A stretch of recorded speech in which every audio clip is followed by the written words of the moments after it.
দক্ষিণ দিনাজপুরবাসীর বহুদিনের স্বপ্ন অবশেষে বাস্তবের পথে। অবশেষে বালুরঘাটের সাংসদ সুকান্ত মজুমদারের উদ্যোগে চালু হতে চলেছে বালুরঘাট থেকে সরাসরি বেঙ্গালুরু এক্সপ্রেস। বালুরঘাট স্টেশনে ইতিমধ্যে এসে পৌঁছেছে সেই নতুন ট্রেন। স্টেশন চত্বরে করা হয়েছে মঞ্চ এবং এলইডি স্ক্রিনের ব্যবস্থা।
বালুরঘাটবাসীর খুশির খবর তো, সুকান্ত মজুমদার যে কথা দেয় কথা রাখে।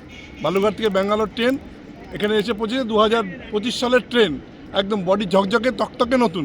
তার মধ্যে 8টা এসি আছে, 8টা স্লিপার আছে, 4টা জেনারেল বডি আছে, 2টা প্যান্টিকার আছে। আপনারা আসুন, আনন্দ উপভোগ করুন এবং ছেলে মেয়েদের মানে আগামী দিনের ভবিষ্যৎ প্রজন্মকে ওই হায়দ্রাবাদে গিয়ে আইটি হ্যাবে গিয়ে পড়াশোনার জন্য অনেক সুবিধা করে দিল সুকান্ত মজুমদার। আরো ভালো ভালো খবর দেখতে সাবস্ক্রাইব করুন বাংলা হান্টের ইউটিউব চ্যানেল। বাংলা হান্টের আরো খবর দেখতে নজর রাখুন। বাংলা খবর মানেই বাংলা হান্ট।